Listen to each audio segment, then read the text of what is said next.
Soy especialista en informática de profesión y trabajo para una compañía que es contratada por negocios locales y usuarios particulares para configurar conexiones de Internet, instalar software y solucionar cualquier tipo de problema que pueda surgir en las computadoras. Así que, como te imaginarás, recibo todo tipo de historias extrañas y problemas que estas personas pueden inventar. Te aseguro que algunas de ellas realmente no tienen idea de cómo manejar una computadora, incluso en esta era de tecnología avanzada. Un día recibí una llamada de un negocio local que se quejaba de que su internet estaba fallando y aseguraban que debían tener algún virus. Negué con la cabeza pensando que seguramente alguien había desconectado un cable de red o que accidentalmente descargaron un troyano. Me puse en camino y conduje hasta el negocio para resolver el problema. Tan pronto como llegué, el hombre que me había llamado me reconoció enseguida y comenzó a hablar de hackers, de cuánto detesta Microsoft Windows y de todos los virus que, según él, genera. Todos esos comentarios sin sentido a los que ya estoy acostumbrado cuando trato con problemas empresariales. Me llevó a su computadora, así que saqué mi laptop, me senté frente a la máquina y empecé a trabajar. Me deseó buena suerte y se retiró a hacer lo que fuera que hace en su tiempo libre. Al abrir el navegador, vi que usaba Internet Explorer, lo cual no me sorprendió en lo más mínimo, y que tenía una página en blanco. Ni siquiera tenía una página de inicio configurada. Intenté conectarme a google.com, pero apareció un error 404. Estaba seguro de que google.com existía, así que deduje que había un problema en su conexión a Internet. Abrí el centro de redes y recursos compartidos para ver si podía usar alguna herramienta de diagnóstico de problemas, pero no fue necesario. Me di una palmada en la frente al ver que no estaba conectado a ninguna red. Busqué redes disponibles y encontré varias conexiones inalámbricas a las que podría conectarse. Todas estaban protegidas con clave, y estoy casi seguro de que el cliente no conocía ninguna. Así que saqué mi laptop y ejecuté una herramienta para descifrar claves y reconectar su computadora. Mientras esperaba que mi herramienta encontrara la clave, apareció otra red de repente en mi computadora. Esta no tenía contraseña y solo mostraba una serie de letras y números al azar. Como estaba extremadamente aburrido esperando que este hombre regresara, decidí conectarme y echar un vistazo para ver de dónde provenía. Me conecté sin problemas y abrí un kit de herramientas de análisis para intentar localizar el origen de esta red. Mientras me entretenía explorando esta conexión no protegida, mi computadora se congeló por 1 o 2 segundos, lo cual no ocurría muy seguido, y me tomó por sorpresa. Me encogí de hombros pensando que probablemente era por la mala velocidad de Internet en esa zona y continué. Sin embargo, unos minutos después volvió a suceder, y nuevamente unos minutos más tarde, cada vez por intervalos más largos. Qué extraño, pensé. ¿Qué estará ocurriendo con esta red? Fue entonces cuando las cosas comenzaron a ponerse realmente interesantes. Después de una larga serie de pausas, mi pantalla parpadeó un poco y, de la nada, el navegador se abrió solo. En ese momento me preocupé, pensando que quizás había infectado mi computadora con algún tipo de malware al conectarme a esta red, así que intenté cerrar el navegador y desconectarme antes de que algo peor sucediera, pero no pude hacerlo. No importaba cuántas veces hiciera clic en el botón de desconexión, mi computadora simplemente no respondía, aunque todo lo demás en la pantalla funcionaba bien. Pensé para mí mismo, esto va a ser un día largo. Justo cuando estaba a punto de presionar el botón de encendido en mi laptop para forzar un reinicio, el navegador se abrió de nuevo, esta vez con una pequeña ventana de chat que decía, «Hola». Me quedé mirando la pantalla por unos segundos, sin saber realmente qué estaba pasando. «Quiero hablar contigo». Ya había escuchado sobre esos programas de inteligencia artificial que están programados para simular conversaciones con personas y no estaba impresionado. Supuse que era algún tipo de virus muy desagradable. Entonces apareció otro mensaje. Necesitas salir de esta red ahora. Esta es tu última advertencia. Quizás era un programa de seguridad automatizado diseñado para mantener alejados a los intrusos. Debo admitir que me sorprendió. Nunca había visto algo así antes. Te lo advierto una última vez, sal ahora. No sé por qué, pero respondí al programa o lo que fuera. La siguiente respuesta me asustó más que cualquier cosa en este mundo. La aplicación comenzó a enumerar información personal sobre mí, Mi nombre, dirección, número de teléfono, detalles de mis tarjetas de crédito, los nombres y direcciones de mis padres.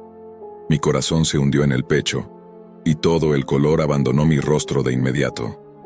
No podía moverme, solo me quedé ahí paralizado por el miedo. Pero lo que vino después fue aún peor. No me mires así, tu cámara web está encendida. Realmente no deberías estar mirando tanto. Podrías ver algo de lo que te arrepentirías. De repente, las imágenes más horribles que puedas imaginar aparecieron en mi pantalla.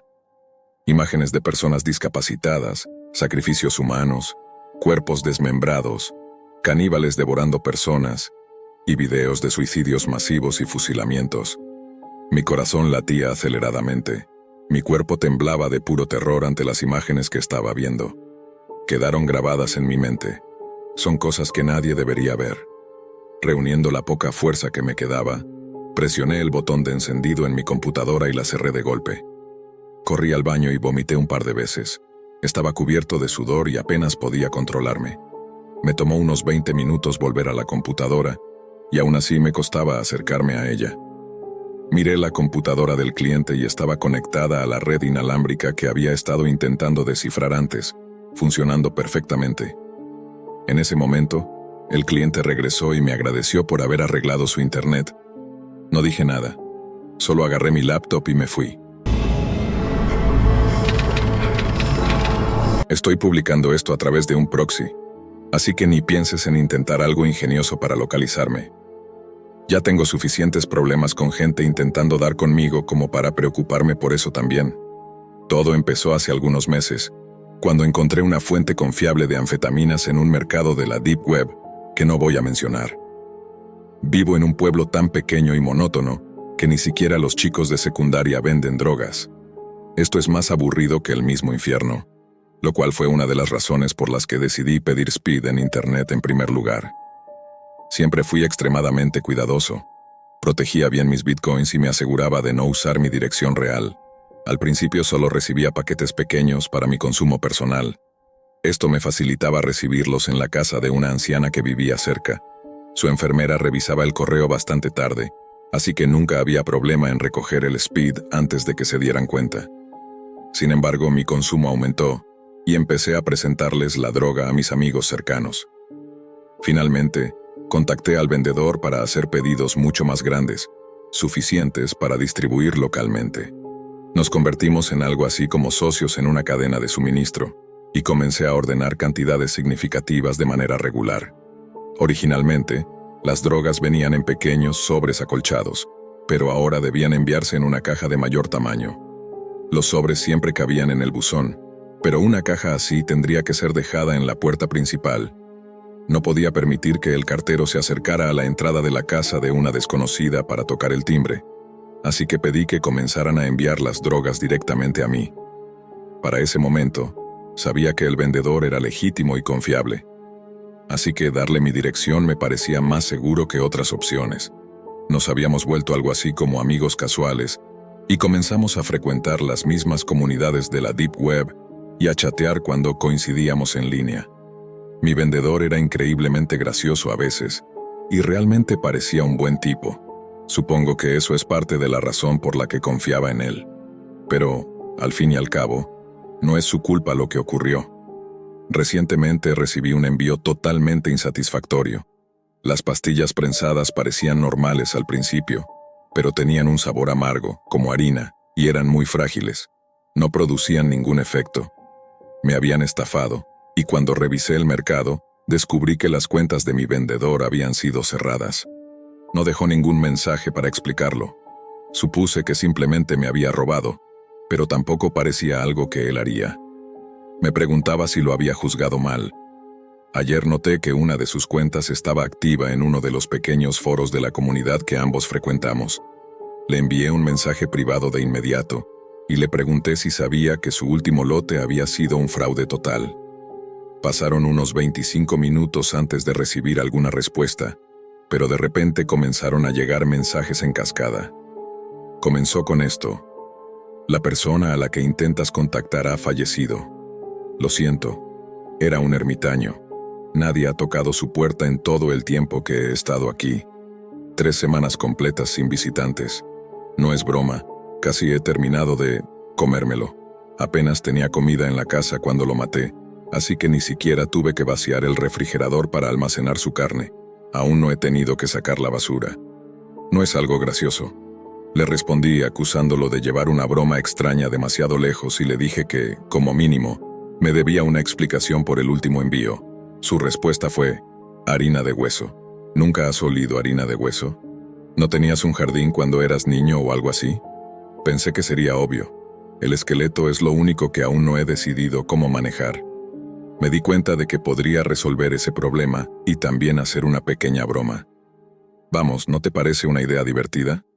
Hubo una breve pausa, y luego apareció otra tanda de mensajes cortos, antes de que pudiera siquiera formular una respuesta. Sabes, en realidad no vives muy lejos de donde estoy ahora. Según la dirección que tengo aquí, tú y este tipo están solo al otro lado de la frontera estatal. Eso no es algo bueno. Nos veremos pronto. ¿Qué opinan ustedes? Es probablemente solo un intento de asustarme, ¿verdad? He estado usando la Dark Web desde hace bastante tiempo. No soy un experto en seguridad ni en tecnología, pero me las arreglé para navegar y explorar algunos de los rincones más sombríos de Internet. Fue allí donde me topé con Silk Road. Para ser sincero, al principio fue pura curiosidad. Me resultaba increíble que pudiera existir un mercado tan extenso de bienes ilícitos, accesible para cualquiera que supiera cómo ingresar, sin que las autoridades pudieran hacer mucho al respecto. Poco a poco me fui familiarizando con ese entorno digital, y Silk Road se convirtió, por decirlo de alguna forma, en mi sitio preferido. Podía adquirir sustancias ilegales como si estuviera comprando en Amazon o eBay. Era casi surrealista. Claro, era consciente de los riesgos, pero lo que me impulsaba a seguir era lo sencillo que parecía todo: el anonimato, los pagos en bitcoins, las transacciones sin dejar huellas. O eso pensaba. No me daba cuenta de lo vulnerable que realmente estaba. Mi confianza me cegaba, y nunca imaginé que algo pudiera salir mal. Hasta que todo estalló en mi cara. Un día como cualquier otro, había terminado de hacer un pedido en Silk Road, algo que para mí se había vuelto una rutina.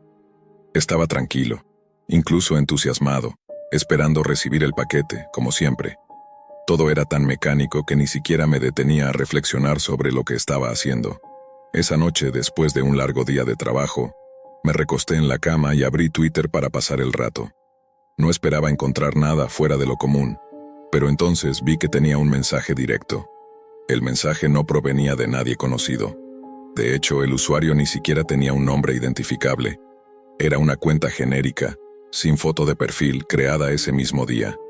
Lo primero que pensé fue que se trataba de spam o de alguna estafa sin importancia.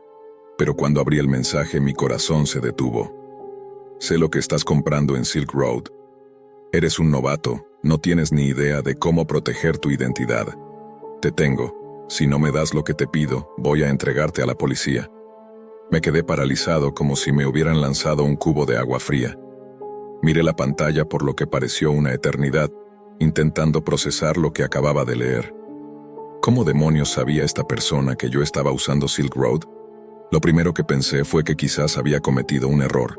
Tal vez había dejado algún rastro, una pista que esta persona había usado para seguirme. Pero me resistía a creerlo. Debía ser una mentira, ¿verdad? Respiré profundo para tranquilizarme y le respondí de manera desafiante, diciéndole que no tenía idea de lo que estaba hablando, que era imposible que tuviera información sobre mí. Pero en el fondo estaba nervioso, muy nervioso. Sin embargo, no esperaba la respuesta que recibí minutos después. ¿Ah, sí? ¿Qué tal si le preguntamos a Laura y Pedro qué opinan de lo que estás haciendo? O tal vez al señor Martínez de tu escuela secundaria. Seguro que todos se sorprenderían, ¿no crees? Mi corazón empezó a latir aceleradamente, y el sudor comenzó a correr por mi frente. ¿Cómo podía saber los nombres de mis padres y de mi profesor de secundaria? Eran detalles personales, información que no debería estar disponible en ninguna parte, y mucho menos para un desconocido en la Dark Web. Intenté mantener la calma, pero mis manos temblaban mientras le escribía de vuelta. No había forma de que pudiera saber esas cosas. Nada de esto tenía sentido. El miedo se apoderaba de mí con cada segundo, porque cuanto más pensaba en ello, más convencido estaba de que algo realmente grave había pasado. Mi anonimato había sido violado, o eso creía yo. Lo siguiente que recibí fue una demanda. La persona me exigía dinero. No especificó cuánto al principio, pero dejó claro que si no accedía a sus peticiones, enviaría toda la información sobre mis compras a la policía. Me estaba chantajeando y lo peor de todo es que tenía los medios para hacerlo.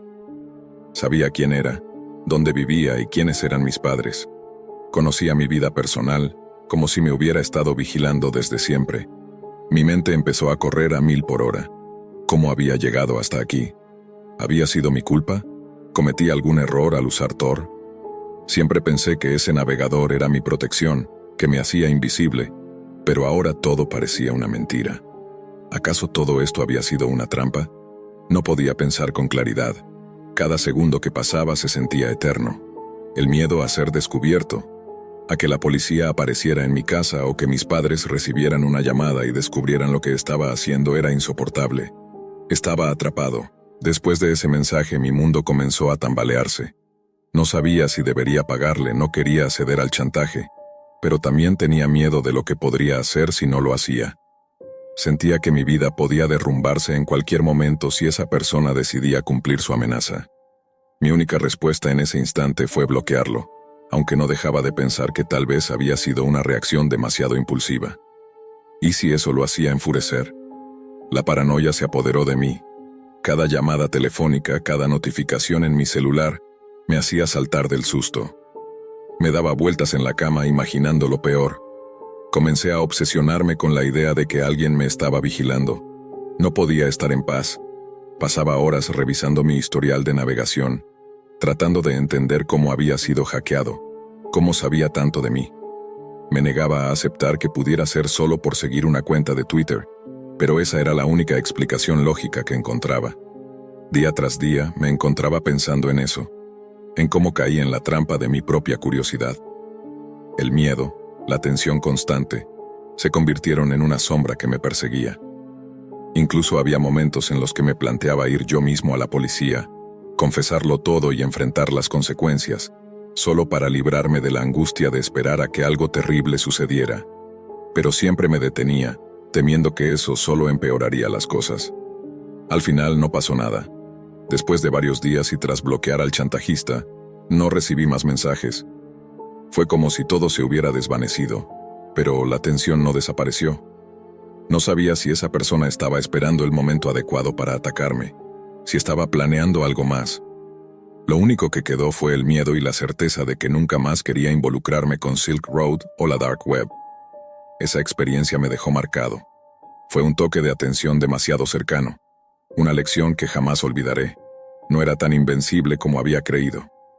La Dark Web no es un juego, y aunque uno crea que está protegido, la verdad es que siempre hay alguien observando, esperando el más mínimo error.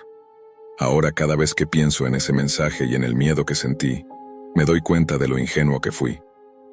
No soy un experto ni pretendo serlo, pero algo es seguro. Nunca volveré a acercarme a ese mundo oscuro. Recuerdo claramente la primera vez que escuché sobre la Deep Web. Debía de tener unos 14 años y estaba en la escuela secundaria.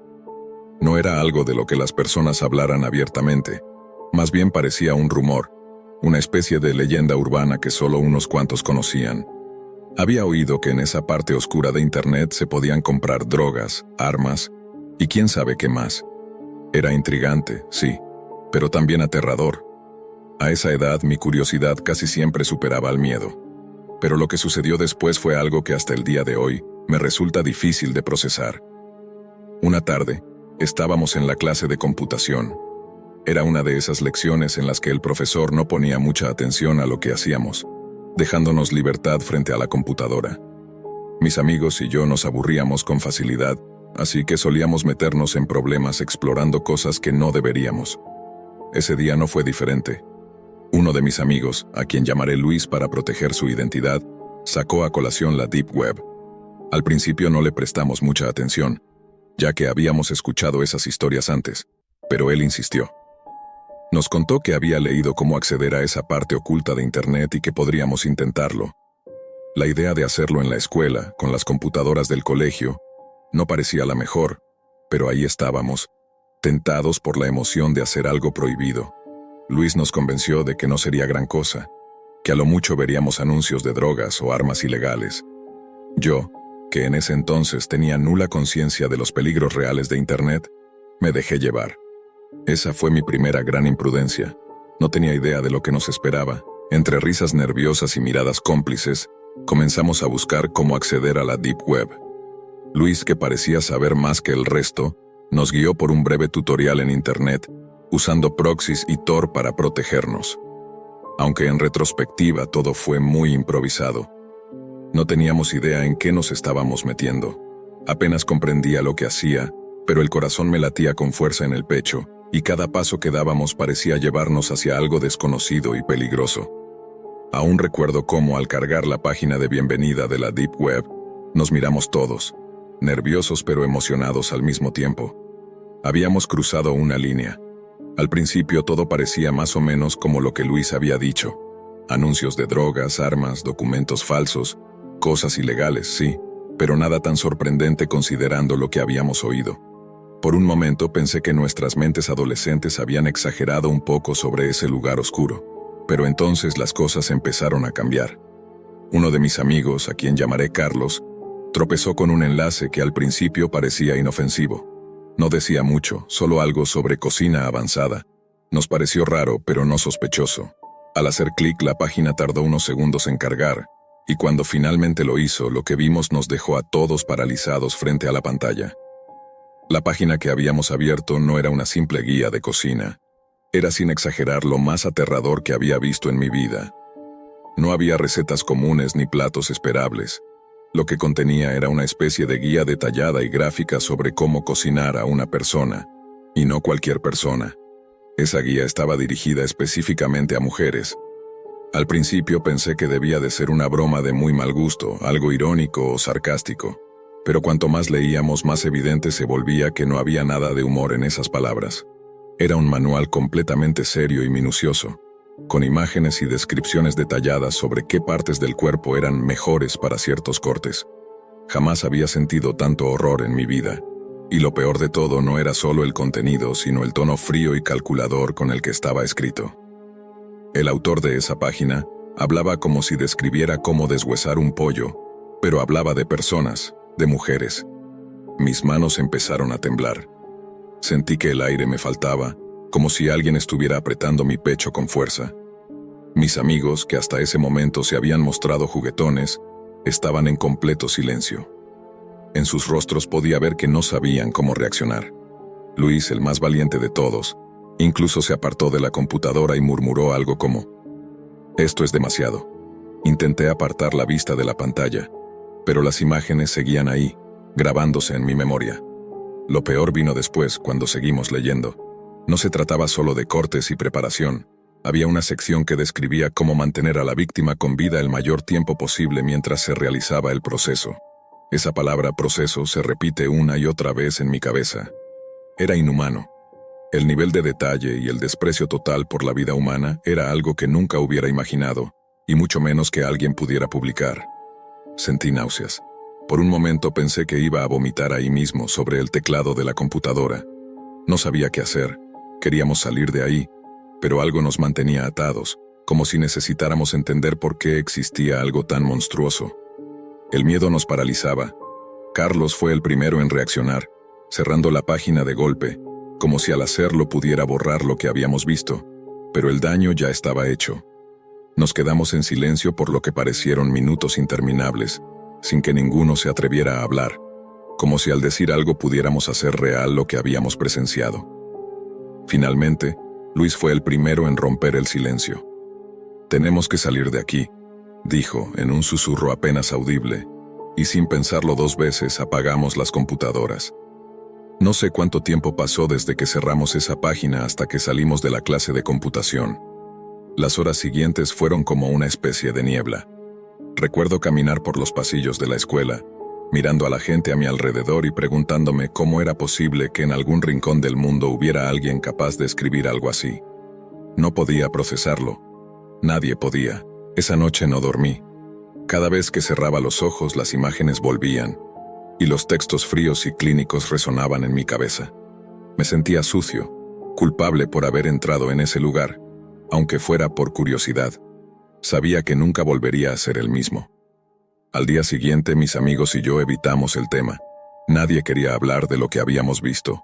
Parecía que el simple hecho de mencionarlo haría que esos horrores se volvieran reales otra vez. Nos prometimos no volver a entrar a la Deep Web, ni siquiera mencionarla. Pero el peso de lo que habíamos visto ya había dejado una marca en nosotros. Y hasta el día de hoy, nunca he vuelto a entrar en la Deep Web. No quiero saber qué otras atrocidades podrían estar aguardando en ese lugar oscuro, donde la humanidad parece desaparecer por completo. Es un lugar que debería mantenerse oculto, un lugar al que nadie debería acceder jamás. En el año 2014, después de escuchar todas las aterradoras historias sobre la Deep Web, decidí explorarla por mi cuenta. En cierto sentido, esperaba no encontrar más que fraudes, guías para cometer crímenes, individuos solicitando material perturbador y algunos mercados ilegales. Sin embargo, me preparé para lo peor. La verdad, estaba más preocupado por tener problemas con la ley que por exponer mi mente a cosas perturbadoras en el futuro cercano. Incluso después de 2 o 3 horas de dilación, nada me preparó para lo que llegaría a ver. Era alrededor de mediodía cuando comencé mi investigación. Naturalmente, no existe un Google de la Deep Web ni nada similar. En su lugar hay una especie de wiki con muchos enlaces. Los enlaces son distintos de los que se encuentran en la red superficial. No hay forma de saber qué se oculta tras ellos. Solo ves una serie de números y texto al final. Al inicio fue aburrido. Muchas páginas estaban inactivas, más de las que imaginaba. Me topé con mercados parecidos a eBay, pero en lugar de productos comunes ofrecían armas, incluso armas de grado militar, servicios y, por supuesto, drogas. Eventualmente encontré una sala de chat donde pude ver un lado más oscuro de las personas, uno que nunca creí posible. Gente con problemas mentales lanzando amenazas a otros, solicitando material espantoso. Fue asqueroso, en verdad.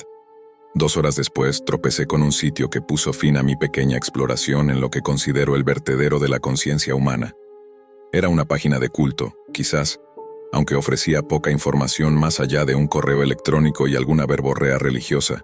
Sin embargo, en la página principal había un video incrustado. Como un ingenuo, lo reproduje sin pensarlo mucho.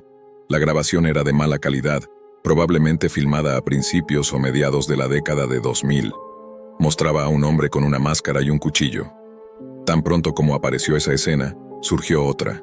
El hombre estaba cortando algo, como si trabajara en una carnicería.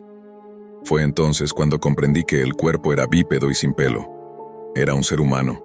Cortaba violentamente las piernas y enseguida escuché los gritos de la persona. La siguiente escena mostraba la decapitación de la cabeza, seguida de una toma del hombre enmascarado, y después una imagen de una iglesia con un símbolo extraño. Se trataba de un sitio de reclutamiento para cultos. Siguieron escenas con más cuerpos desmembrados, colgados de maneras más grotescas de lo que jamás podría describir.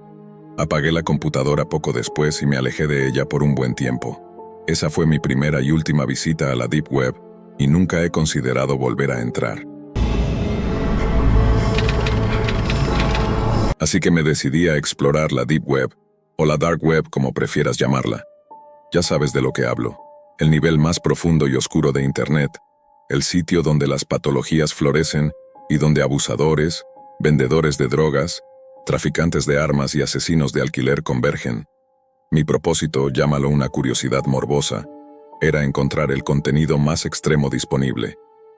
Me considero un observador de la naturaleza humana y siento una fascinación por los impulsos más oscuros de la humanidad, ese aparente desprecio que el ser humano siente por sí mismo.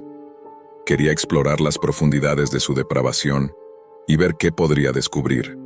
Un deseo de conocimiento por el simple hecho de saber, o algo así. Provengo de una familia acomodada, y jamás he experimentado la carencia. El dinero nunca ha sido un problema, y sabía que probablemente tendría que pagar por mi curiosidad. Así que cargué con una cantidad considerable de efectivo y bitcoins, varios miles de dólares. No voy a dar instrucciones detalladas para llegar a esta dark web. Si tienes la intención, solo hace falta algo de investigación. Además, te recomendaría usar una computadora desechable, a menos que seas bastante diestro con la tecnología. Me estafaron más de una vez, aunque lo esperaba. Tras 2 semanas de búsqueda y de ser engañado repetidamente, finalmente encontré algo realmente interesante. Estaba buscando las llamadas Red Rooms, y después de varios intercambios con alguien en cierto foro, me proporcionaron un enlace a una transmisión en vivo. Me aseguraron que era auténtica y que no se parecía a nada que hubiese visto antes. No tengo duda de que era real. Si lo hubieras visto, lo sabrías también. Me costó solo $500. La cámara enfocaba una habitación del tamaño de un dormitorio amplio, con tierra esparcida por el suelo. Una enorme roca ocupaba una esquina, y frente a ella había una pequeña piscina inflable llena de agua. No podía imaginar lo que estaba a punto de presenciar. De repente, una parte del techo se abrió, y una joven fue bajada dentro de la habitación, colgada de los pies por unas pinzas enormes. Sus manos estaban atadas a la espalda, y su boca cubierta con cinta adhesiva. Parecía tener unos 20 años, quizás menos. Es evidente que estaba aterrorizada. Por unos segundos no ocurrió nada. Luego de debajo de la roca emergió una cabeza. Era una serpiente, una anaconda, creo. Lentamente, muy lentamente salió de su escondite, moviendo su lengua bifurcada en el aire. Los ojos de la chica se abrieron de par en par, llenos del terror más puro que he presenciado. La serpiente avanzaba con cautela. Era enorme. Debía medir al menos 9 metros de largo. Su cabeza se elevó a apenas unos centímetros de la joven, con la lengua aún moviéndose de lado a lado, como si midiera cada segundo. Para su fortuna, la chica se desmayó. Lo que sostenía las pinzas comenzó a sacudirla, como si fuera un juguete en manos de un gato. La cabeza de la serpiente se echó ligeramente hacia atrás, su lengua aún vibrando, inmóvil por unos largos segundos. Y entonces, sin advertencia, atacó. Sus mandíbulas se cerraron sobre su garganta, y su cuerpo se enroscó alrededor de ella con una fuerza tremenda, llevándola al suelo y apretándola hasta extinguir su vida, mientras las enormes pinzas se retiraban de la habitación y el panel del techo volvía a su lugar. Miré, atónito, mientras la serpiente se desenrollaba, soltando sus colmillos del cuello de la joven. Luego desarticuló su mandíbula y comenzó a devorarla entera. Todo el proceso no tomó más de 5 minutos, y todo fue financiado por mí. Supongo que nos veremos en el infierno. Para dar un poco de contexto a esta publicación, permíteme explicarte quién soy y por qué estoy compartiendo esta información. Soy un hombre de 22 años que acaba de completar su maestría en la universidad. Tenía unos 12 años cuando me permitieron comenzar a usar la computadora portátil de respaldo de mi padre, ya que su trabajo le proporcionaba una nueva cada 2 años y pensó que sería útil que me familiarizara con la tecnología desde temprana edad. Cuando llegué a la escuela secundaria, escuché a un grupo de compañeros que fumaban marihuana, no sé por qué hablaban de esto, comentar que la gente estaba accediendo a partes restringidas de Internet que contenían información de todo tipo. Intrigado, investigué más en línea y descubrí la Dark Web, que la mayoría conoce como la Deep Web. Encontré servidores proxy, así como trucos que podías ejecutar mediante comandos en la consola para ocultar tu dirección IP y, en esencia, cruzar muchas puertas cerradas. Pasé la mayor parte de mi adolescencia haciendo este tipo de cosas en línea, usando algunos foros como Furtivo para charlar con personas que hacían lo mismo que yo. No tenía muchos amigos en la vida real, por lo que el mundo en línea se convirtió en un refugio para mí, y me volví bastante bueno en pasar desapercibido. Tenía 3 alias que utilizaba, pero solo un amigo cercano en línea sabía que todos eran yo. Miguel era mi principal enlace a la Dark Web, ya que, de algún modo, pasaba aún más tiempo en ella que yo. Lo único que hacíamos juntos, además de navegar sin ser detectados, era jugar un juego llamado Estrella en mi lista de amigos. Lo que me gustaba de él era que ninguno de los dos mencionaba nuestros apellidos ni ningún dato personal, aunque ambos podíamos haberlo buscado en cualquier momento y descubrir prácticamente todo sobre el otro. Aún así, confiaba en Miguel más que en casi nadie, y él sabe más sobre esta historia de lo que me siento dispuesto a admitir aquí. Durante la universidad, compartí cuarto con un compañero que vendía sustancias ilegales. Sin que la administración educativa lo supiera, él hacía el trabajo de distribución para mí. Para mí, era más sencillo pedir narcóticos en línea, como MD MDA y éxtasis, si sabías dónde buscar. Incluso llegaban al apartado postal de mi dormitorio sin levantar sospechas. Yo conseguía las sustancias en línea, y mi amigo luego las vendía a través de sus contactos en la vida real, ya que yo no tenía ninguno. Fue en esa época cuando sentí que tenía todas las cartas en mi mano, y que nadie podía alcanzarme, especialmente si no podían rastrear mi dirección IP. Estaba en mi segundo año de la carrera de biomedicina, cuando empecé a involucrarme en cosas imprudentes, visitando sitios que contenían cosas completamente perturbadoras. Había personas compartiendo videos tan oscuros que harían que la pornografía más grotesca pareciera algo trivial. Por eso, solo usaba enlaces que encontraba por mí mismo, o más comúnmente los que Miguel me pasaba. Pasábamos días, literalmente, asombrándonos de las atrocidades que la gente podía llegar a hacer. Sí, el gobierno había cerrado sitios principales como Silk Road y Mad Onion, pero esos eran los únicos que los novatos en línea parecían conocer. Otros hackers me enviaban mensajes en los foros pidiéndome sitios para conseguir marihuana y otras sustancias, lo cual era tan sencillo como indicar una de las direcciones que me aparecían. Se decía que se monitoreaba el tráfico de Internet para evitar actividades sospechosas, pero te aseguro que no hacían nada en contra de los que realmente realizaban esas actividades. Aclaro que no estoy confesando haber realizado estos actos, simplemente conozco exactamente a los individuos que lo hicieron. Para mi tercer año, ya había ganado suficiente dinero como para tener una configuración de varias pantallas, lo que hacía que descifrar detalles de los sitios fuera mucho más rápido, ya que podía leer más de 200 líneas sin desplazarme. Me volví bastante hábil en ello y llegué a adentrarme en algunos sitios muy perturbadores.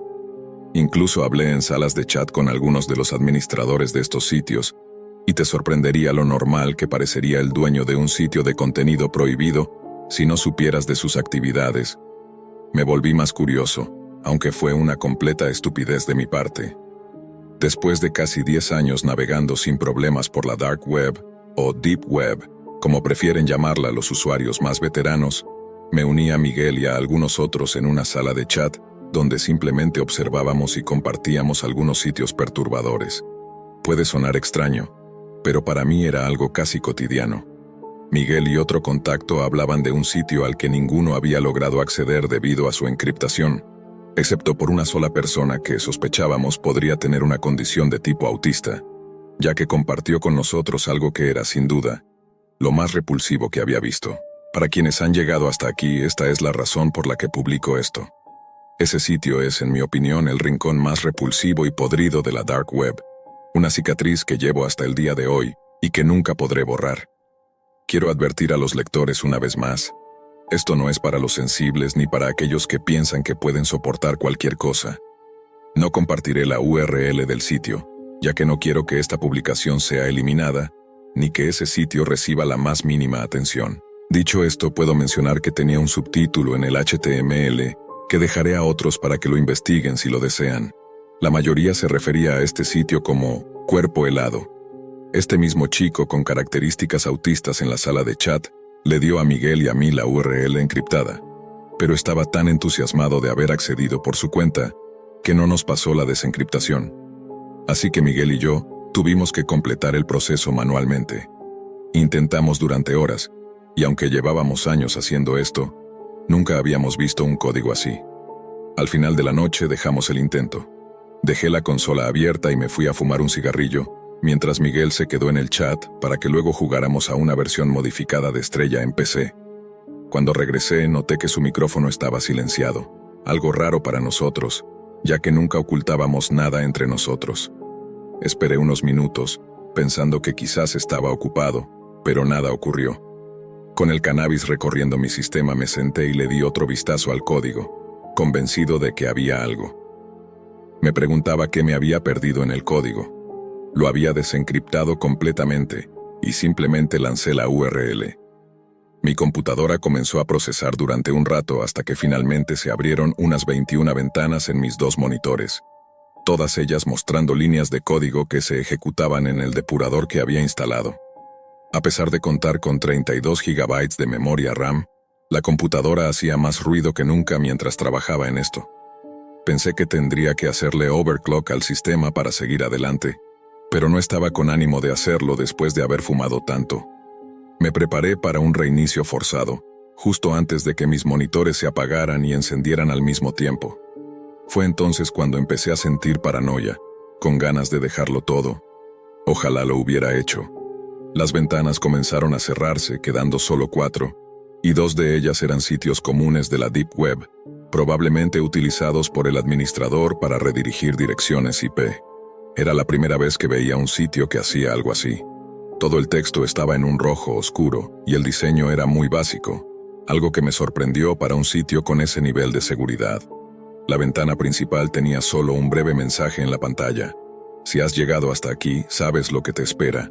Si aún no lo sabes, no perteneces aquí. Aunque traté de mantener la calma, el texto y la expectativa de lo que podría estar por venir me llenaron de temor. Un mensaje simple de sí o no apareció en la ventana, y acepté, preparado para enfrentar lo que fuera. Una ventana de chat se abrió en una de las 2 ventanas que quedaban. Me preguntaba si sería otra redirección de IP o quizás alguna aplicación para enmascarar el verdadero propósito del sitio. La ventana solo decía, inserte nombre, y luego daba la opción de una contraseña opcional, aunque hasta hoy no estoy seguro de para qué servía. El hecho de que alguien pudiera tener una cuenta en un sitio así, me sigue resultando perturbador. Usé mi alias más reciente, que no mencionaré aquí por razones obvias. Un par de líneas más de texto rojo oscuro pasaron por la ventana, y luego se abrió una especie de sala de chat, parecida a lo que verías en Omegle o algo similar, pero sin anuncios, ni colores, solo texto rojo oscuro sobre un fondo negro. La sala de chat era un poco más avanzada que la primera ventana, que en ese momento ya estaba congelada y no respondía a ninguno de mis comandos en la consola. Debo admitir que encontrar un sitio como este me tenía algo emocionado. No podía esperar a contárselo a David, hasta que la ventana del chat mostró los nombres de otros usuarios, y reconocí uno de inmediato. Era el alias de él. Además, había unas 13 personas en la sala de chat. Aunque recordara sus nombres, no me atrevería a revelarlos después de lo que sucedió. Intenté llamar a David por teléfono, pero obviamente no contestaba. Habíamos sido demasiado imprudentes y ahora estábamos atrapados en esto. Observamos en silencio cómo los usuarios charlaban casualmente sobre cosas. Empecé a calmarme un poco. Quizás solo era un sitio de culto exclusivo donde hablaban sobre transacciones o alguna de las tonterías que había encontrado en el pasado. Todo parecía tan normal. ¿Por qué tanto secretismo entonces?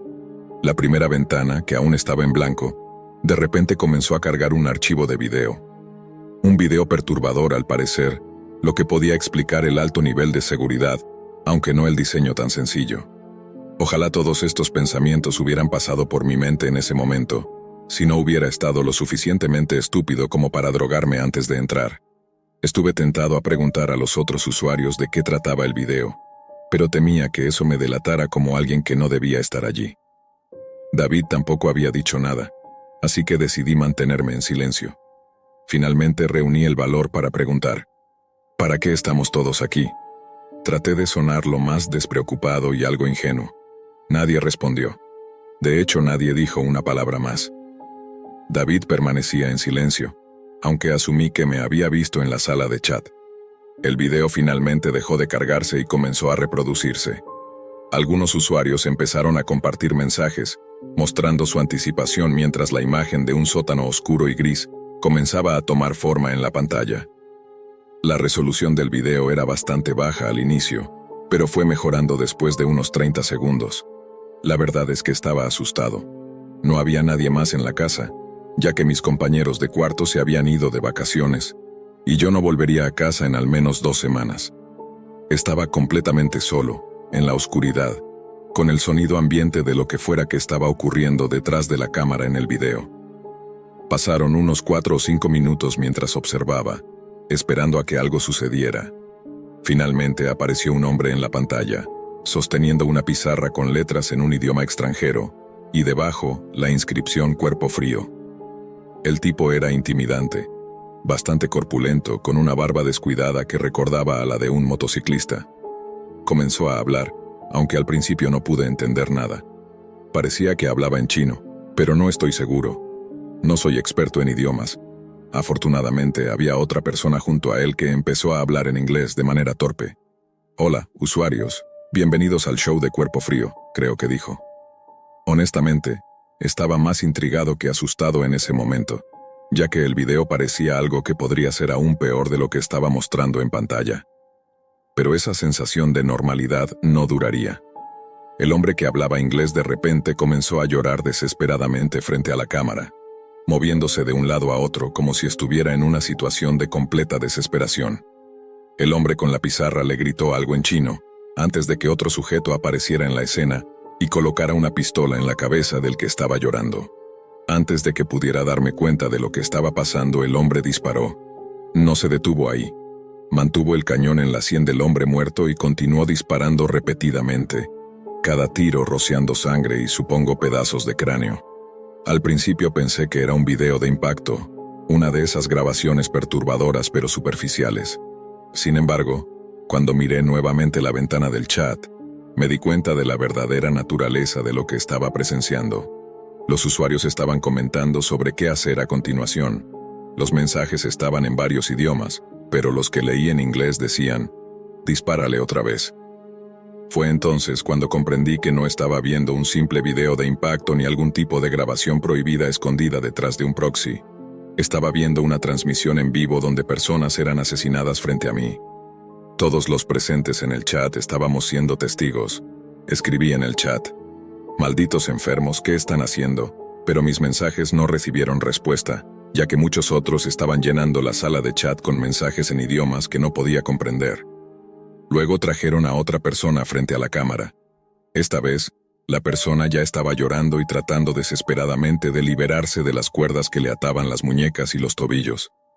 Estaba completamente desnuda, cubierta de hematomas y cortes. No hice nada más que quedarme viendo, anticipando lo inevitable. El hombre le disparó en la cabeza y pude ver cómo su cuerpo caía sin vida al suelo. La gente en el chat vitoreaba y pedía más. Alguien levantó la cámara y la colocó apuntando hacia una mesa de metal cubierta con algún tipo de plástico. El cadáver de la mujer fue arrastrado por el cabello hasta la mesa y colocado allí. Lo que sucedió después no creo que el mundo deba saberlo. No estoy exagerando. Esta es tu advertencia final. El cuerpo fue colocado sobre la mesa de una manera similar a como lo haría un cirujano antes de una operación. Más personas, con máscaras rojas y negras de esquí, se acercaron al cadáver portando una variedad de herramientas que iban desde cuchillos de cocina hasta taladros portátiles. Me resultaba físicamente insoportable verlo. Los hombres desmembraron el cuerpo, cortándolo miembro por miembro, apuñalando su torso y abriéndolo. Miré de nuevo solo para ver cómo uno de ellos comenzaba a abusar sexualmente del cadáver mutilado. Casi vomité sobre el teclado, pero logré controlarme antes de hacerlo. Mi corazón latía a toda velocidad. Toda la situación era tan grotesca, y yo me había metido en algo que superaba con creces lo que podía manejar. Cuando terminaron, quedaba solo un muñón de lo que una vez fue un ser humano, aunque en ese estado ya no se podía llamar humano. La cabeza había sido arrancada y colocada dentro de la cavidad torácica junto a uno de los brazos. Trajeron a 3 personas más ante la cámara, todas gritando y suplicando por sus vidas mientras intentaban escapar. A una le dispararon en la pierna, mientras las otras 2 se quedaban temblando, tratando de no gritar. El hombre que sostenía la pizarra se acercó a la cámara y miró directamente al lente. Sus ojos negros, salpicados de sangre en su rostro, me llenaron de terror. Mi respiración se aceleró y tuve que desviar la mirada. Era como si me estuviera mirando directamente a mí. Dijo algo en un idioma extranjero, probablemente el mismo que antes. Cuando terminó de hablar, la sala de chat se quedó en completo silencio. Casi no había mensajes nuevos. La ventana de chat parecía estar esperando alguna respuesta. Pasaron unos 20 segundos mientras el hombre seguía mirando a la cámara sin decir nada. Al principio no sucedió nada más, pero de repente mencionaron a Daniel y a mí por nuestros nombres de usuario. Más y más usuarios comenzaron a escribir nuestros nombres, inundando el chat con mensajes. Tan pronto como vi nuestros alias en la pantalla, el pánico me invadió. Intenté cerrar las ventanas, pero cada vez que lo intentaba, el sistema mostraba que la aplicación no respondía. La transmisión en vivo continuaba. El hombre seguía mirándome y los mensajes no dejaban de aparecer, insistiendo en que respondiera. Uno de los pocos mensajes en un inglés claro apareció. Está preguntando a quién deberíamos matar primero. Me quedé congelado por unos 5 segundos antes de desconectar la computadora directamente de la corriente. No me importaba nada más. Solo quería salir de ese sitio y no volver jamás. Me quedé sentado frente a la pantalla en blanco durante un rato antes de empezar a caminar hacia la cocina. Ya estaba hecho. No dormí en absoluto. Estaba demasiado traumatizado como para pensar en descansar después de lo que había presenciado. En ese momento, pensé en reportar el sitio a la policía. Pero de todas las personas, sabía mejor que nadie que no podían hacer nada para detener esto. La idea de que existan más sitios como este, donde personas son asesinadas y mutiladas para entretenimiento, es algo que no puedo dejar de pensar. Durante los 2 días siguientes hablé con algunos amigos cercanos sobre el tema, aunque omití todos los detalles. Solo les dije que había visto algo muy perturbador en línea. Todos sabían lo que hacía en mi tiempo libre, así que no se sorprendieron mucho. Ya les había mencionado antes cosas como videos de tipo snuff y sitios perturbadores. Nadie sabía lo que Daniel y yo habíamos presenciado. Finalmente, reuní el coraje suficiente para encender la computadora de nuevo, y sentí un alivio completo al ver que no había señales de virus ni ventanas negras abiertas en mi escritorio.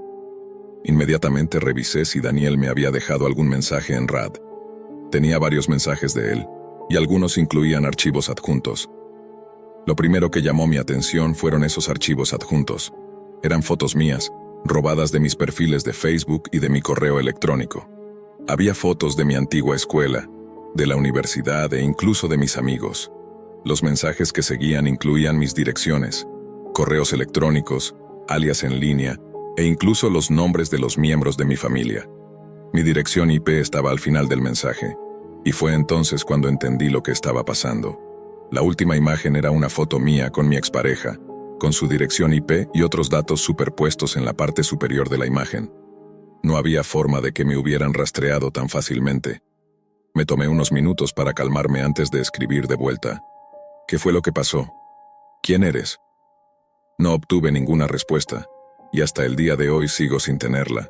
Ellos tienen toda mi información, saben todo sobre mí y sobre mi familia, y no sé qué más pueden saber. Desde que salí de esa transmisión en vivo, no tengo idea de lo que ha pasado con Daniel. Solo puedo rezar para que la información que tienen no caiga en manos de esos asesinos dementes, los mismos que mataron y profanaron a docenas de personas en los rincones más oscuros de Internet. No puedo permitir que me encuentren, ni a mí ni a los que me importan. Nunca volveré a esa parte de Internet. No es seguro para mí, para ti, ni para nadie. La policía no puede encontrarlos, pero ellos pueden encontrarte a ti. No intentes buscar el sitio ni reportarlo. Te harán lo que me hicieron a mí. Y si crees que no pueden encontrarte, recuerda que yo era alguien que se creía invencible. ¿Estás dispuesto a arriesgarte a que no te encuentren? No te adentres en la Deep Web. Por el bien de todos, no busques a las personas que están detrás de esto. Ellos te encontrarán primero. He estado viendo una serie en YouTube sobre la exploración de la Deep Web. No voy a mencionar ni el nombre de la serie, ni el canal al que pertenece. No me están pagando por publicidad. De todos modos, busqué un video sobre cómo acceder a la famosa Deep Web. Lo hice de forma rápida y sin mucho cuidado, sin investigar demasiado sobre lo que no debía hacer. Gran error, déjame decirte. Para empezar, usar Windows en la Deep Web es una pésima idea, algo que ya sabía. Es muy fácil que te hackeen de esa manera, ya que es el sistema operativo más común. Sé que puedes iniciar desde una memoria USB con un sistema operativo basado en Linux. Una búsqueda rápida en Google te puede mostrar cómo hacerlo. No es tan complicado como parece, pero pensé que, si hackeaban mi laptop, estaría en problemas. No me puedo permitir simplemente comprar una nueva. Así que creí que sería más seguro usar mi tableta Android. Sí, qué gran idea, ¿verdad? Lo sé, fue una tontería. Unas cuantas aplicaciones de VPN después, ya estaba navegando por la Deep Web, mirando alrededor como un niño en una tienda de cosas para adultos, sin tener ni idea de lo que significaba todo, pero interesado en todo. Sé que en la Deep Web puedes encontrarte con mucho contenido violento y redes de contenido prohibido, así que avancé con cautela. Desafortunadamente, me topé con algo de este tipo. No voy a decir exactamente qué, pero me revolvió el estómago y casi dejó de navegar en ese mismo instante.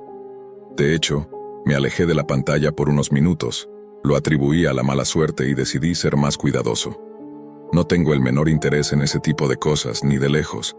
No soy un pervertido con fetiches oscuros, por favor. Esa imagen probablemente estará grabada en mi mente por el resto de mi miserable vida. En fin, estuve navegando por algunas horas. Ya pasaban de las 3 de la mañana. He escuchado que es mejor explorar la Deep Web en la noche, cuando hay menos tráfico. Encontré algunos sitios interesantes. Hay montones de cosas religiosas allí. Te sorprendería la frecuencia con la que te cruzas con supuestos satanistas, o al menos con personas que dicen serlo. La mayoría de las veces son probablemente adolescentes rebeldes, en conflicto con sus familias religiosas. No voy a hablar de mis creencias personales, no te preocupes. También tiene sus propias redes sociales y servicios de correo. No, gracias. Usar uno de esos es como invitar a un acosador o, peor aún, a algún estafador disfrazado o honeypot. También hay muchos blogs de conspiraciones, algunos interesantes y otros ridículos. Desde teorías de que Justin Bieber es un reptiliano miembro de los Illuminati, hasta supuestos archivos sobre experimentación humana. Incluso había alguien que afirmaba haber descubierto cómo viajar entre dimensiones al caer en una madriguera de conejo, literalmente un agujero en el suelo hecho por un conejo. Diría que no puedes inventar estas cosas, pero claramente puedes. Hablando en serio, lo de la experimentación humana es de las cosas que deberías evitar ver. Si te quedaba algo de fe en la humanidad, la perderías en un segundo. Por todos los cielos, espero que esas cosas no sean reales. Y en la Deep Web hay de todo. Tiendas de armas, mercados de drogas, fotos de celebridades comprometedoras, películas pirateadas, hackers a sueldo, programadores de virus, tarjetas de crédito robadas. Lo que te imagines. Incluso vi un sitio que vendía billetes estadounidenses robados que estaban destinados a ser destruidos por ser viejos o estar en mal estado. Parece que tenían un buen negocio con eso también. No me malinterpretes, hay cosas legítimas allí también. Visité la página de un tipo bastante talentoso que estaba creando su propio sistema operativo. Incluso tenía juegos y cosas por el estilo, algo entretenido. También había un culto ficticio para gente llamada Dan, uno de mis favoritos. Las personas que no parecían estar locas eran de mente abierta, aunque un poco paranoicas. Entonces me encontré con un sitio que supuestamente te permitía ver cámaras web de computadoras personales. Sentí curiosidad, aunque sabía que no debería tenerla. No esperaba ver shows en cámara de adultos, solo a algunas personas aburridas mirando sus pantallas, tal vez viendo algún juego o algo así. Y eso es justo lo que vi. Adolescentes con barbas desordenadas, personas mayores confundidas, el repertorio completo. Ahí estaba yo, riéndome de gente desprevenida, hasta que me vi a mí mismo. Ah, pensé con sarcasmo. Están accediendo a mi cámara e intentando asustarme. Y casi lo lograron. Me desconecté de inmediato, dándome cuenta de lo peligroso que era lo que estaba haciendo, sin mencionar lo ilegal. Volví a la web común y corriente y puse algo en Netflix. Entonces mi Skype empezó a sonar. Un número desconocido me estaba llamando. Pensé que tal vez era uno de mis amigos probando la aplicación. Había estado insistiendo para que uno de ellos se descargara Skype, para que pudiéramos chatear mientras jugábamos en Steam. Así que respondí. Al principio, solo hubo silencio, y luego escuché una voz. Era la voz de un hombre, sonaba mayor, tal vez de más de 50 años. «¿Te ves bien?», dijo. Sin dudar un segundo colgué. Eliminé todas las aplicaciones relacionadas con la Deep Web de mi tableta. Apagué y reinicié mi router.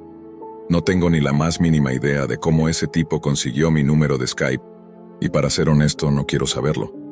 Todo lo que sé es que si vas a entrar a la Deep Web, te lo ruego por tu propia seguridad, haz mucha más investigación de la que hice yo.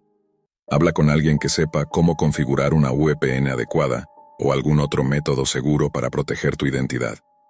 No lo vas a encontrar en Google Play. En los últimos 2 meses, las cosas han estado cambiando constantemente. He hecho check-in en casi 40 hoteles, quedándome en cada uno solo un par de noches antes de tener que irme. La razón es sencilla. Si me quedo, muero.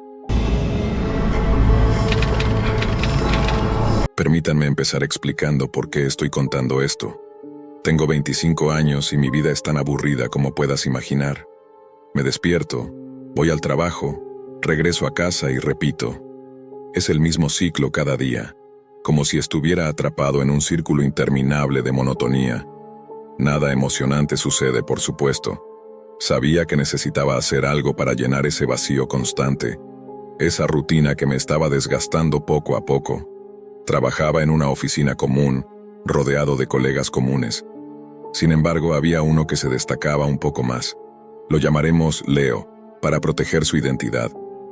Era ese típico sujeto que disfruta hablar de cosas extrañas en Internet, teorías conspirativas y temas oscuros.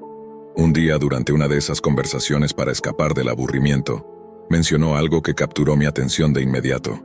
La Deep Web. Sí, ya había escuchado sobre ella antes, como la mayoría de las personas. Sabía que era un espacio donde la gente compraba drogas y armas. Nada nuevo. Pero lo que Leo mencionó después fue lo que realmente me impactó. La Shadow Web. No sabía mucho acerca de la Shadow Web, pero Leo la describió como algo más profundo y oscuro que la Deep Web. Decía que había portales ocultos bajo los enlaces de Onion, y que solo los más intrépidos o aquellos con suficientes recursos económicos podían entrar. Según él, acceder a la Shadow Web costaba alrededor de 5 bitcoins. Mi corazón comenzó a latir con fuerza. No estaba seguro si Leo hablaba en serio o solo intentaba asustarme, pero la idea de un lugar aún más oscuro y prohibido que la Deep Web me despertó una intensa curiosidad. Mi interés aumentó de golpe, acompañado de una descarga de adrenalina. Leo, sin embargo, me advirtió. Dijo que no era un lugar para tomar a la ligera, pero yo, terco como soy, ignoré todas sus advertencias. No pude resistirme a la tentación. Ese fue mi primer gran error. De camino a casa desde el trabajo no podía dejar de pensar en lo que me había contado Leo. La idea de la Shadow Web me perseguía como una sombra. Llegué a casa con una misión clara: averiguar si todo esto era real. Compré unas cuantas tarjetas de regalo en una tienda cercana, y al llegar a mi departamento, las convertí en bitcoins. Pensé que esa era la forma más segura de hacerlo. O eso creía en ese momento. Sin embargo, encontrar un portal hacia la Shadow Web fue mucho más difícil de lo que imaginaba. Pasé horas cada noche navegando por la Deep Web, buscando algo que pareciera una entrada. Las primeras 3 noches fueron una pérdida total de tiempo. Solo encontraba foros viejos, sitios abandonados y enlaces muertos. Pero la cuarta noche fue diferente. Después de horas de búsqueda, finalmente encontré algo. Un enlace que parecía prometedor. No estaba seguro si era lo que buscaba, pero la curiosidad me empujaba a seguir. Creé un correo electrónico desechable, siguiendo las precauciones básicas que había aprendido en los foros, y compré un pase. La página me proporcionó instrucciones detalladas sobre cómo acceder a la Shadow Web. Sentía el corazón en la garganta. No tenía intención de comprar nada, mucho menos participar en las transmisiones en vivo que Leo había mencionado, pero quería saber si era real. Seguí las instrucciones al pie de la letra, y poco después me encontré dentro de lo que parecía ser otro mundo, un lugar del que sabía que no debía formar parte. Pero ya era demasiado tarde para dar marcha atrás. Lo primero que llamó mi atención fue lo absurda que era la página de bienvenida. Era cursi, casi ridícula, con un cartel enorme que decía algo como: «Bienvenido a lo que no deberías ver». Me reí, aunque una sensación en el estómago me advertía que nada de esto tenía gracia. La página tenía varias categorías, y lo que vi allí me dejó helado. Personas interactuando con cadáveres, niveles extremos de contenido perturbador que ni siquiera quiero describir. Cosas que jamás habría imaginado. Sentí un escalofrío recorrer mi espalda, pero de alguna forma no podía dejar de mirar. Me sentía atraído por la oscuridad, aunque sabía que debía alejarme. Fue entonces cuando vi algo que despertó aún más mi curiosidad. Pequeñas ventanas de chat aparecían en una esquina de la pantalla. Sin pensarlo demasiado hice clic en una de ellas. Ese fue mi segundo gran error. La sala de chat estaba llena de usuarios, algunos con nombres comunes y otros con alias perturbadores que prefiero no recordar. Entre ellos, uno se hacía llamar Greg Sombrío y otros aún peores. Me pidieron que eligiera un nombre de usuario y en mi torpeza, decidí hacer una broma y me registré como Tocino Crujiente. Lo que al principio me parecía un chiste tonto, pronto se convirtió en la mayor estupidez que pude haber hecho. El chat me recibió con saludos rápidos y comentarios extraños. Mi curiosidad me había llevado a un lugar del que no estaba seguro de poder salir. De repente, un mensaje del administrador de la sala de chat apareció. Decía que el espectáculo estaba a punto de comenzar. Sabía lo que estaba por pasar, pero aún así, no podía apartar la vista de la pantalla. Este no era un espectáculo cualquiera. Era el tipo de transmisión en vivo de la que Leo me había advertido. Un asesinato. El video comenzó, y en la pantalla apareció una chica, probablemente de unos 20 años, sentada frente a una computadora, como si estuviera en su habitación, sin saber lo que estaba por suceder. En el chat, los mensajes comenzaron a llegar. Comentarios enfermos sobre lo que planeaban hacerle. Querían hacerle daño, abusar de ella. Quería salir de ahí, pero no podía. Entonces una puerta detrás de ella se abrió lentamente, con un chirrido que me heló la sangre. 2 hombres entraron, ambos con bolsas negras sobre la cabeza, con agujeros cortados para los ojos y la boca. No decían una palabra. Uno de ellos encendió la luz del cuarto, haciendo que la chica se girara asustada. El terror en su rostro era palpable. Antes de que pudiera reaccionar, los hombres la emboscaron, la ataron rápidamente y la inmovilizaron mientras ella gritaba. Fue en ese momento que mi instinto me empujó a escribir en el chat. ¿Qué es esto? Estoy contactando a las autoridades ya. Pero no había terminado de escribir cuando apareció un mensaje privado de un usuario llamado Montañés 3. Lo que vi me dejó paralizado. Estaba escribiendo mi dirección, mi nombre, mi número de teléfono, toda mi información personal. Sabía exactamente quién era yo. Mi corazón se detuvo. Sentí que el aire me faltaba. ¿Cómo podía saber quién era yo? Todo mi cuerpo temblaba. Sabía que había cometido un error, algo de lo que no podría escapar fácilmente. Cerré la sesión de inmediato, apagué mi computadora y desconecté todo, pero ya era tarde. Sabía que me estaban observando. Desde ese momento, mi vida cambió por completo. Esto ya se está extendiendo demasiado, tengo que cerrar sesión. Debo mudarme nuevamente. Ya no puedo permanecer en un solo lugar mucho tiempo. Pero volveré pronto, chicos, si es que sobrevivo.